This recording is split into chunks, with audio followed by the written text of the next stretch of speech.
Tiap negara sudah bisa dipastikan mempunyai pasukan elitnya masing-masing. Mereka bertugas di garda terdepan menjaga kedaulatan bangsa, termasuk salah satunya Indonesia, walaupun jika dilihat dari sistem persenjataan, Indonesia masih kalah jauh. Tapi melihat pada pasukan elit siap tempurnya, Indonesia menjadi salah satu negara yang cukup diperhitungkan bahkan ditakuti. Mengapa? Karena Indonesia mempunyai segudang pasukan elit yang terlatih. Berikut ini adalah 4 pasukan elit Indonesia yang paling istimewa. Tapi sebelum masuk ke videonya, jangan lupa klik subscribe dan like-nya juga ya. Ayo kita sama-sama bangun channel ini supaya mendapat manfaat dan hiburan bagi semua orang. Pasukan elit anti-teror bawah laut Detasemen Jala Mangkara atau Denjaka. Pasukan elit yang biasa disingkat Denjaka ini, adalah satuan penanggulangan teror aspek laut milik TNI Angkatan Laut. Denjaka adalah satuan gabungan antara personel Taifib Marinir dan Kopaska. Untuk bergabung menjadi bagian dari Denjaka, para anggota akan mendapatkan pendidikan selama 6 bulan. Mereka harus menuntaskan pendidikan yang disebut penanggulangan teror aspek laut. Karena pasukan ini memang secara khusus dibentuk sebagai satuan anti-teror yang bisa beroperasi di mana saja terutama di wilayah laut. Pasukan yang memiliki kekuatan penakluk wilayah ini, dibentuk berdasarkan instruksi dari Panglima TNI, kepada Komandan Korps Marinir ISN, 01, Garing P, Garing 4, Garing 1984, tanggal 13 November tahun 1984. Tugas utama yang harus mereka pertanggungjawabkan adalah membina kemampuan anti-teror serta anti-sabotase di zona perairan. Pasukan elit si perenang paling handal, Batalion Intai Amfibi, atau Yotaifib.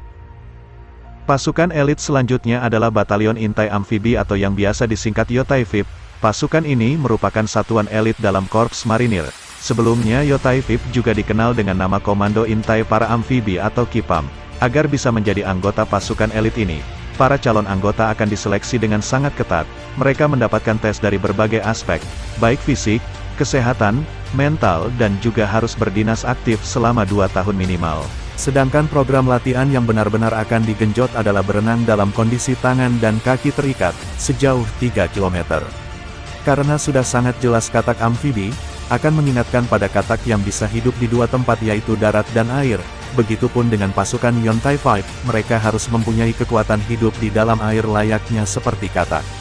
Pasukan elit Yontai 5 memiliki tugas utama untuk membina serta menyediakan kekuatan dan kemampuan unsur-unsur amfibi, baik berupa pengintaian darat, atau tugas operasi yang secara khusus maupun diperintahkan. Pasukan elit penyerang bawah laut Komando Pasukan Katak atau Kopaska. Komando Pasukan Katak atau yang lebih dikenal dengan Kopaska, merupakan pasukan elit yang memiliki kemampuan penyerangan bawah laut, didirikan oleh Soekarno pada tanggal 31 Maret tahun 1962. Tujuan didirikannya Kopaska, adalah untuk mendukung kegiatan kampanye militer, di Irian Jaya. Sebenarnya, sejak tahun 1954, pasukan ini sudah terbentuk, namun baru benar-benar diresmikan pada tahun 1962. Dalam perkembangannya, pasukan Kopaska terbagi menjadi 2 kelompok. Pasukan pertama adalah Armada Barat yang ada di Jakarta dan pasukan kedua adalah Armada Timur yang ada di Surabaya. Tugas utama dari kedua armada ini adalah untuk melakukan penyerbuan pada kapal serta pangkalan musuh. Mereka juga harus bisa menghancurkan instalasi yang ada di bawah air melakukan penyiapan untuk pengintaian. Tugas yang tidak mudah membuat anggota pasukan pun harus diseleksi dengan sangat ketat, maka dari itu, beberapa pelatihannya pun dinilai cukup berat. Mereka perlu lihai untuk mengintai dalam air, selain itu, mampu melakukan segala persiapan untuk operasi amfibi ketika pendaratan.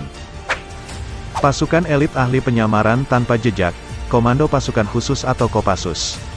Komando Pasukan Khusus atau Kopassus merupakan grup 3 Sandiyuda. Satuan khusus ini mempunyai spesifikasi tugas perang paling dan sangat rahasia atau clandestine operation termasuk juga kemampuan sebagai intelijen tempur dan kontra pemberontakan. Kopassus grup 3 ini dibentuk pada tanggal 24 Juli tahun 1967 dengan markas komando ada di daerah Cijantung, Jakarta Timur. Sama halnya dengan pasukan elit sebelumnya, menjadi bagian dari keanggotaan Kopassus tidaklah mudah. Calon anggota akan melakukan seleksi yang sangat ketat, semua prajurit mulai dari calon prajurit yang masih aktif dalam pendidikan, sampai personil yang bahkan sudah aktif bertugas dalam kesatuan, namun memiliki bakat intelijen akan mendapatkan pelatihan dan seleksi yang sama. Dengan menghadapi tugas yang cukup berat, mereka juga harus menjauh dari keluarga, tidak boleh berkomunikasi sedikitpun, bahkan ada saja anggota yang sudah memiliki keluarga harus meninggalkan anak dan istri dalam waktu lama, hingga sang anak tidak mengenali siapa ayahnya. Ini karena mereka harus bertahan dalam medan operasi bertahun-tahun lamanya. Itulah 4 pasukan elit Indonesia dengan tanggung jawab tugas yang besar, serta mempertaruhkan nyawanya atas nama negara.